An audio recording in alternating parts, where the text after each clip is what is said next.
Qu'est-ce que l'État?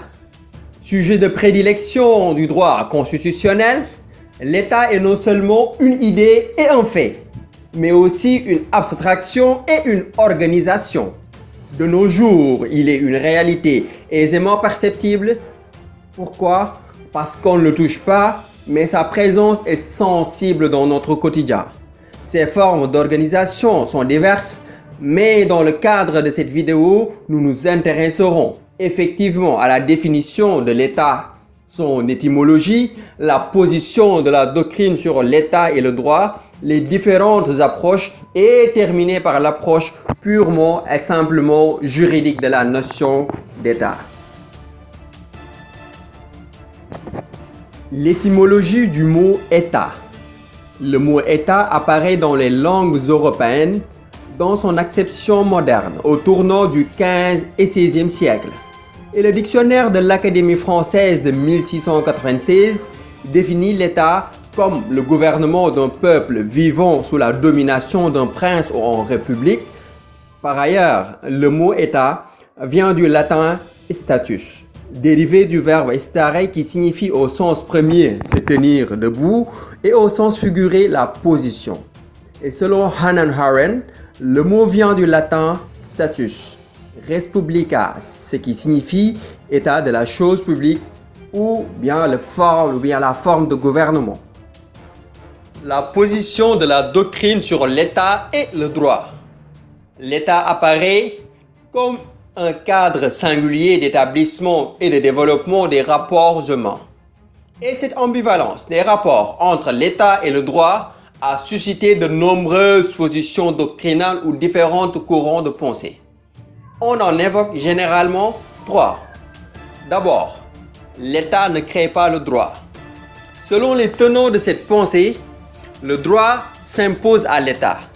Cette école de pensée comporte trois variantes qui, respectivement, la première est appelée la théorie du droit spontané. La deuxième variante, c'est la théorie du droit naturel. Et la troisième, c'est la théorie du droit objectif. Ensuite, la confusion de l'État et le droit.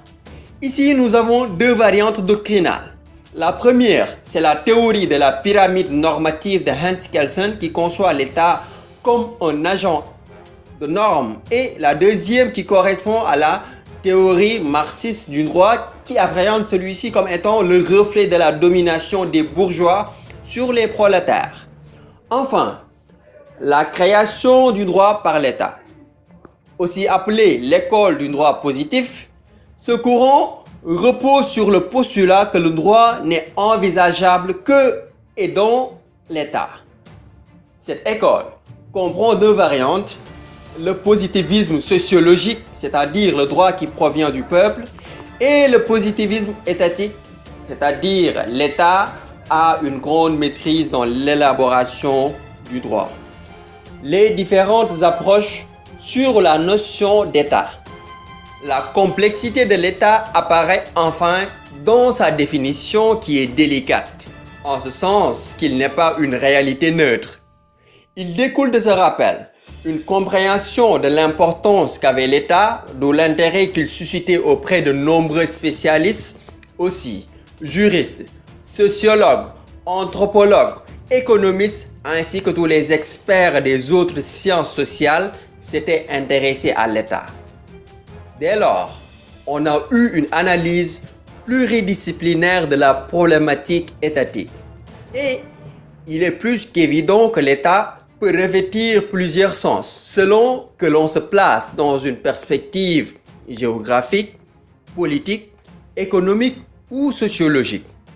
Constat est qu'il existe une pléthore de définitions et cela tient notamment de la diversité ou bien à la diversité des positions adoptées par leurs auteurs et de leur statut. Ainsi, le géographe identifie l'État à un territoire. L'historien y voit une manière d'être de la nation. Le juriste l'assimile à un système de normes et le philosophe l'appréhende comme le plus froid des monstres froids selon Nietzsche. Ou pour le mur qui entoure le jardin où poussent les fleurs et les fruits d'humanité pour penser comme Hölderlin. Et au-delà de ses opinions et appréhensions subjectives foisonnantes relatives à l'État, ce dernier, du point de vue juridique, est perçu à travers des éléments constitutifs ainsi que des attributs. Et plus précisément, l'État est l'institution qui représente le groupe ou la société. Et en tant que tel, elle bénéficie de la potestas, terme qui renvoie à la puissance ou à la souveraineté, ce que l'on peut définir comme pouvoir de décision et d'action au nom et pour le compte du groupe. L'approche sociologique de l'État renvoie à la démarche qui vise à identifier à travers un certain nombre d'éléments qui, à chaque fois qu'ils sont présents, permettent de dire que l'État est constitué. Et c'est pourquoi d'ailleurs, on les appelle les éléments constitutifs de l'État. Il s'agit respectivement du territoire, de la population et du pouvoir politique. Prenant en compte cet aspect pluridisciplinaire de la question, le constitutionnaliste et professeur de droit Raymond Carré de Malberg a essayé de donner une définition large de la notion d'État. Et il dit à cet effet que toute étude du droit public en général et du droit constitutionnel en particulier engage et présuppose la notion d'État. En effet, d'après la définition la plus répandue, il faut entendre par droit public le droit de l'État, c'est-à-dire le droit applicable à tous les rapports humains ou sociaux dans lesquels l'État entre directement en jeu. Quant au droit constitutionnel, c'est ainsi que son nom l'indique, la partie du droit public qui comprend les règles ou institutions dont l'ensemble forme dans chaque milieu étatique la constitution de l'État. On peut donc pas aborder l'étude du droit constitutionnel ou de la constitution de l'État sans être amené à se demander un peu aussitôt quelle est l'idée qu'il convient de se faire de l'État lui-même. Fin de citation. La définition de l'État par le droit. Cette définition est prise en compte dans le cadre des études de droit. Autrement dit, en droit constitutionnel et selon l'approche conceptuelle des juristes sur la question, l'État est appréhendé ou défini tantôt dans un sens sociologique, tantôt dans un autre sens juridique. Grand 1, la définition sociologique de l'État. Quel que soit l'État, la position est unanime pour reconnaître qu'un État ne peut exister que si trois éléments sont réunis. Cette idée est bien synthétisée par Carré de Malberg qui disait que l'État, c'est un être de droit qui se résume à la collectivité nationale. Et il faut cependant aller plus loin pour essayer de donner une idée plus précise de l'État par l'identification d'un certain nombre de caractères qui lui sont propres. Et en effet, on considère que l'État est un groupement humain fixé sur un territoire déterminé sur lequel s'exerce un pouvoir politique absolu. Et il ressort de cette définition que pour exister juridiquement tant au regard du droit public interne, c'est-à-dire le droit constitutionnel, que du droit international, l'État suppose la présence concomitante, c'est-à-dire en même temps, de trois éléments. D'abord, l'élément matériel ou le territoire qui fixe le cadre à l'intérieur duquel l'État exerce son pouvoir de commandement à titre exclusif. Ensuite, l'élément humain ou la population qui habite ce territoire et se trouve de ce fait soumise à l'autorité de l'État.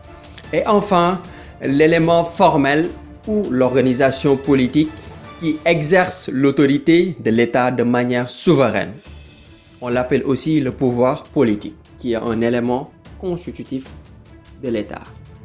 Grand 2, la définition juridique de l'État. L'État n'est pas seulement une chose matérielle.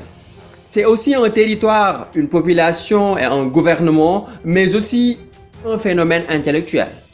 Du point de vue purement juridique, l'État se caractérise par la possession de la personnalité morale et la détention de la souveraineté.